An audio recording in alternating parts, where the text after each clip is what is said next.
Well, it is that time of year again. There is a whole new slew of iPhones out. And, I think this is an interesting time for both Android and Apple users. So for Android people, this is kind of an interesting time in that you get to see maybe some features that are going to be coming up in newer Android phones in the next couple of years. And you get to see as well kind of maybe some of the features Apple are only implementing now that Android phones have had for a few years. So I think when it comes to new iPhones, it's a time of the year that both Android and iPhone users can all sort of get together and enjoy what's being put out. Now, that being said, for the past 10 years or so, I've been an Android user. I bought a Nexus 4 was my first Android phone. I've had Samsung Galaxies, I've had OnePlus phones, I've had Motorola's. Even right now, my current one is a Pixel 4a. But this iPhone season, for me, was just a little bit different because I decided I was gonna buy the next iPhone. And I'm gonna tell you why. So that being said, let's just get into it. My name's Robin, and these are 3 reasons why I love the iPhone 13.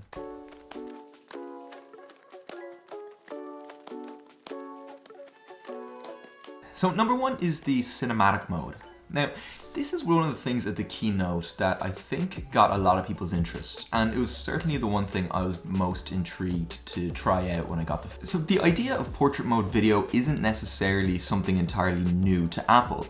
In fact, we saw it last year, this year, with Samsung's S21 Ultra, but they kept it kind of quiet in their phones for a good reason, and that's that it wasn't very good. The cinematic mode in the iPhone 13, however, when used in the right conditions, looks really good, and I think that's mainly down to how the phone simulates the bokeh. In a lot of conditions, it can look really true to life and really convincing. It's not 100% perfect a lot of the time, but you can edit that in the app afterwards where you can change what exactly is in focus, so that's really cool. You can change the level of blurriness through the f-stop as well. But again, looking at it on some bigger screens, you can definitely notice some fringing issues. But a case where I've noticed looking really good is using it to make the foreground object out of focus and having the subject behind it in focus, rather than trying to get your subject that's in the foreground in focus and the background out of focus.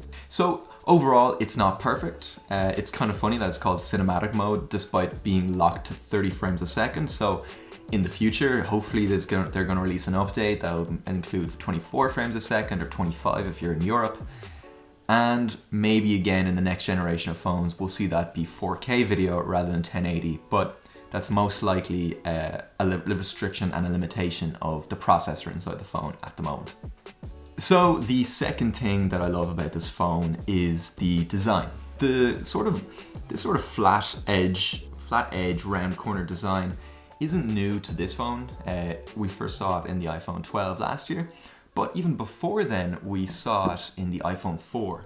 Now, I was such a big fan of the design of the iPhone 4 back when it came out, but unfortunately I couldn't afford it at the time. Now, this design trend is something that we've seen in the iPads since the iPad Pro and now down to the iPad Mini as well. And I really wish I could describe why I like it so much, but it's just so clean and precise and just so well engineered that it really is, it's just something to remark on. And it really, and it's genuinely to me an achievement in design. Now, I wasn't the biggest fan of that sort of more roundy edge design of the older iPhones. It's something that we see in the Pixel these days, and I'm just not the biggest fan of it. Now, that's not to say I don't like the design of Android phones in general. I mean, there's so many companies putting out so many great phones that it's hard to just sort of generalize and say I don't like the design of all the phones. Now, that being said, there are some really nice looking phones, particularly the Samsung's, their Z Flip and Z Fold phones from this year. I think are fantastic looking, and you can really see that they've put the effort into really making these phones that you want to show off and that you want to be seen holding. But I think for the large populace of other Android phones, they're certainly lacking when it comes to the design field. And the third and last thing that I love about these phones is the ecosystem. Now, I know I'm kind of technically cheating here because that's not something specific to the iPhone 13 in general, but it is the one big thing that sort of separates Apple and Android. See, one of the things I love most is just how well everything just talks together. I have an iPad, for example. This was the only Apple product I owned for some time. But when I opened up my iPhone 13, once I logged in, I was able to set up all the same features and all my passwords and everything I was able to take from my iPad. I love being able to write notes on my iPad with the pencil and then open it up on a MacBook and start typing away on continuing the same notes, and then later go out and refer to those notes on my phone. It's such a seamless experience that you kinda can get on Android. I know there's things like Evernote and Google Keep, which do a really good job of updating sort of very quickly, but again, they still sort of lack either the functionality or I guess just that ease of use that a lot of the Apple apps, native apps that is saying, like a lot of this doesn't work if you're using third-party apps, but any of the native apps, it works impeccably well. And similarly, another feature I love is AirDrop. I do so much work that involves maybe creating assets on my iPad or taking photos on the phone or video and then having to import those over to a computer to finish off my work. And with AirDrop, it's so easy to be able to just take a video that I've shot and then pull it over to Premiere on a MacBook or iMac and then finish it off and then edit there.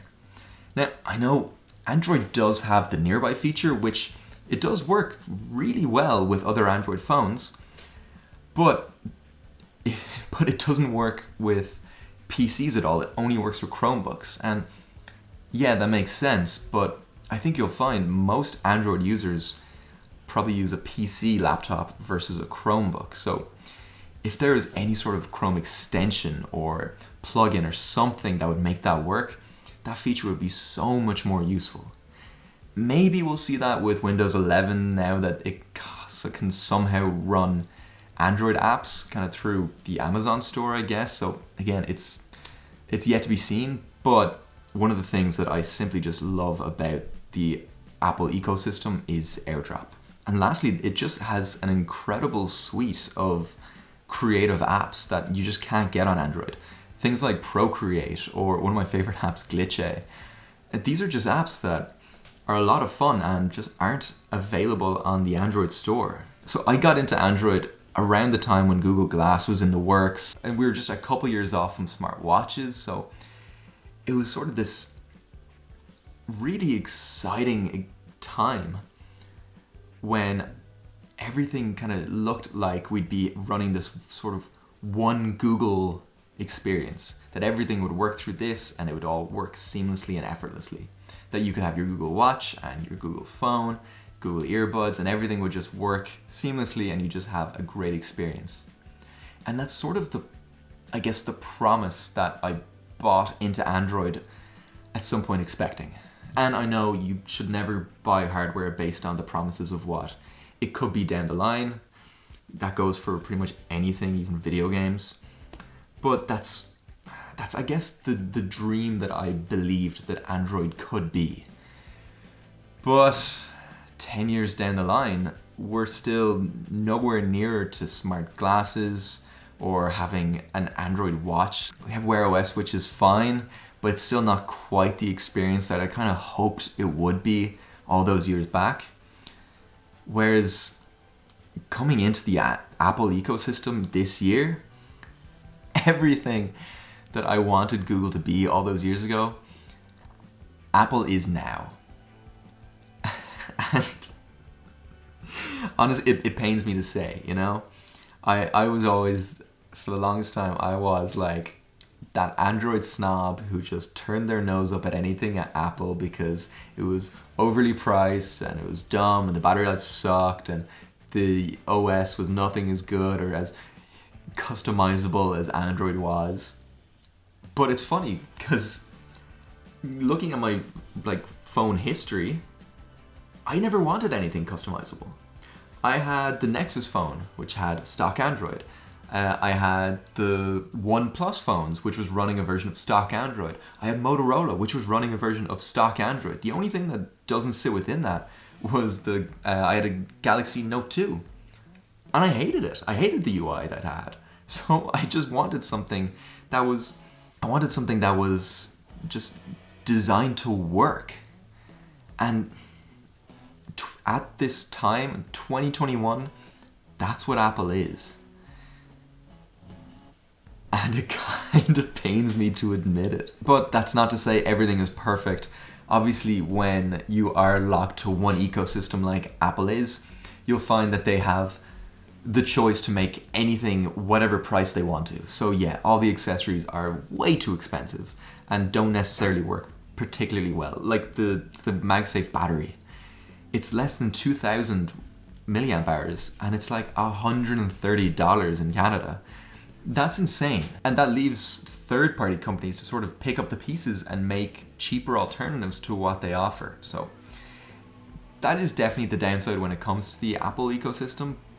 But again, it's kind of a small one when a lot of the benefits outweigh that entirely. So that's it. I'm done. That was my incoherent rambling about why I like Apple products now.